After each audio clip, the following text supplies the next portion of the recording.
it lives. All right. All right, cool. So just wanted to look at stuff. Chrome paint. All right. I can open image. No, god damn it. Go. So just like as a random I'm totally like, PNGs are totally fine. If anyone happens to care, I usually can actually open TIFFs on these computers. So if you want to render to TIFFs for your assignments, you're welcome to. But again, totally not a hard requirement. Just these computers are driving me nuts. I love this background. All right, cool. So anybody have any thoughts or comments on ShaderBot? This is terrifying with his eye just being red. Yeah, I don't know why I accidentally redo the eye textures. So I just thought for the base ones, like for each. Gotcha. Yeah. Doesn't really matter to me. I was mostly just curious to see how the individual textures sort of held up on their own. But yeah, I mean, I like the little HDR background you chose, especially in like these renders. It's like fun and punky. I realized when I was making him, I pretty much gave him headphones and like a spiky mohawk, and I'm like, why? I made like punky shader ball. They kind of were supposed to be, and then I was like considering giving him a headphone thing. But yeah, so does anybody have any thoughts or comments on the overall look and feel of how this guy is textured? I like how there's like wear around the edges. Yeah. I like the red. Red kind of fits well as well. It does. It's a nice sort of car painty feely red. But yeah, you did do a really good job of like really like punching in along the edges. Like it almost looks like it was actually intentionally worn like that, if that makes sense, because it's like I had like a shader ball and like a cube to see how yeah. it would work out. Mhm. So Yeah, but I mean, I feel like what you've done holds up. And I think like the scratches look nice. Whatever texture you use for the scratches is like a really sort of. I like how fine it is. yeah, it was like originally kind of like not didn't show up really well, but then I remember you had to like redo the texture, like had to re-add it like 5 different times for it to show up really well. But I think one thing that kind of helps sell the scratching for me is like the scale of them, if that makes sense. Like the fact that the scratches are so small makes the robot feel larger,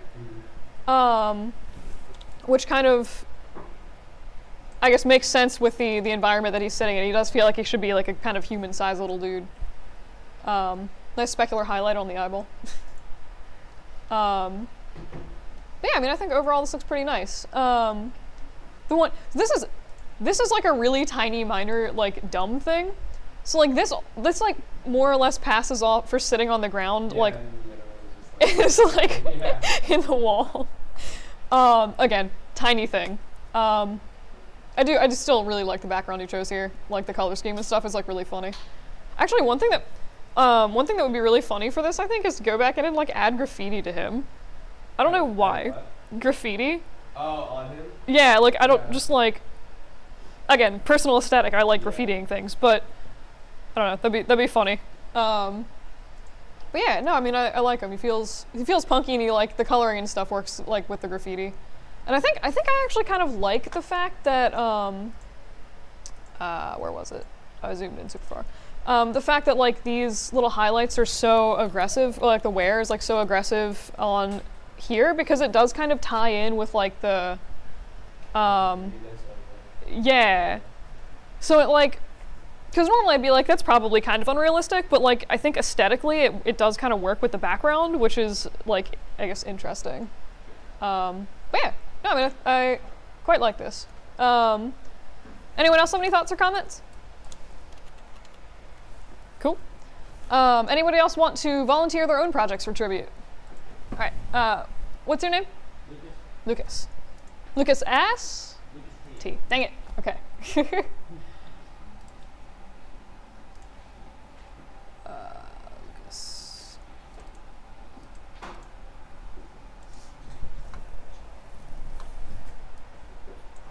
All right. So did you have any specific questions or just kind of wanted feedback? I have feedback and a couple questions. Cool. About like All right. Nice. When you want to use something and when you wouldn't. So like when I was doing the if you go to one like so when I was doing the handle, it was super convenient to just like make a leather and make the metal texture and Yeah. then just do like a map for just the mix.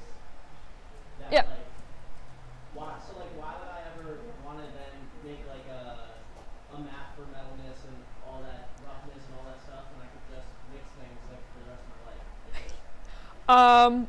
I mean, the only reason, honestly, that I can think to do that is certain programs aren't necessarily going to support doing like mix nodes. So if you wanted to like take this asset into Unity or something like that, you might need to reset up this texture, or like the texture might not port in. And to be fair, I'm not like, again, I haven't really worked in Unity specifically for texturing, so I'm not sure exactly how Unity handles that, but I know if you were trying to throw this into something like Sketchfab, it would be like, you just have one material on this, it needs a map, or else you're going to get stuck with only leather or only metal. Honestly, though, I would totally just throw a mix node on this from working in Maya, because texture mapping sucks. As far as I'm concerned, that's like a totally viable way to like use mix nodes to like just save yourself so much effort with mapping individual things.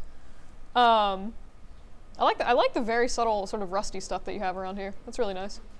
Did you have any other questions, or was that? No, I mean I thought this was great. It took so much less effort than like Yes. Yes. I thought it was so convenient. No, procedural texturing is like my actual favorite thing. Also, your leather texture looks pretty solid. It looks like you did a good job getting like the bump map and the subtle sheen of the leather. Like when the light comes across it, it does look very leathery. It looks like the texture might be a little bit low res here, but I think that's probably just a UV thing, and it's also, this isn't leather, so I don't really care if this is low res.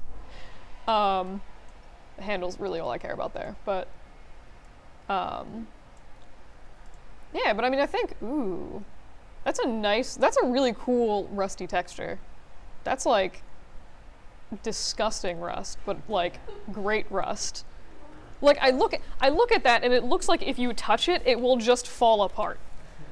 And I mean that in the best possible way, because it is nice looking rust. Much better than the hideous demo I did in class last week. But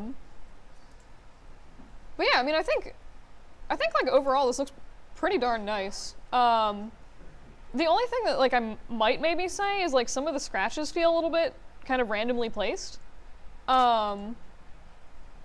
But like, I think from like the side and stuff, like all of the details you've added come across really nicely. Like the scratches down here I like a lot. The light hits them really nice, and I really like how you've just made the rust like super crazy subtle.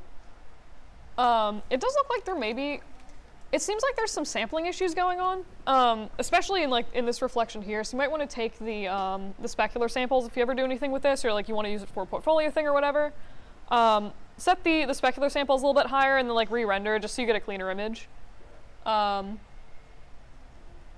yeah, I mean, I think like overall this is nice. And then is you for these patterns, is this just like displacement mapped in, I take it?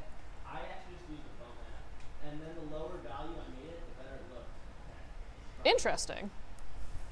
Cause that's. Are you sure that's a bump map? Yeah, I think the engraving. What? Like the engraving, or is that just like? that's just a bump map. Oh, really? Yeah. Could- What? Cause. All right. Cause I have literally never seen a bump map look this nice with like edges that are this hard, and it seems like it's getting more shadowing here than I would expect. But like whatever you did. Oh, so like the engraving itself is a bump map, and then the actual indentation I modeled. Oh, this makes more sense. Okay. Yeah. I was like, holy crap. Okay. No, that makes so much more sense. Okay. Yeah, but I mean, I think the bump map does look really nice. And that totally holds up. But yeah, I mean, like, I think overall this is really pretty cool looking. And I like how you've sort of oriented the table thing, like for one, it has a decent looking texture. It's like high res enough, kind of looks nice with the background and the object you're making. And then the background you chose is like kind of cool looking. I like how it's like Thor's hammer and it's kind of cloudy looking and ominous. But yeah, so I mean, I think overall, like, this turned out pretty darn nicely. Yeah, cool. Anyone else have any thoughts or comments? Yes? For doing one of the things that I, like, had trouble figuring out was, like, trying to, how did you get the divisions of, like, the leather and the metal, while only doing the shaders? Because What I did was, so like I went to Photoshop and I just made like wherever was leather was just black, and then I just traced the little shape of the metal in just whites, and I duplicate that down to wherever the metal was, and then in the mix node it was just a clean leather texture and clean metal texture, and that just like mapped it. Like everywhere there was white it was metal, everywhere there was black it was leather. So one thing, I don't know how your UVs are set up, but one thing you can do if you're ever like looking to make your life easier with that,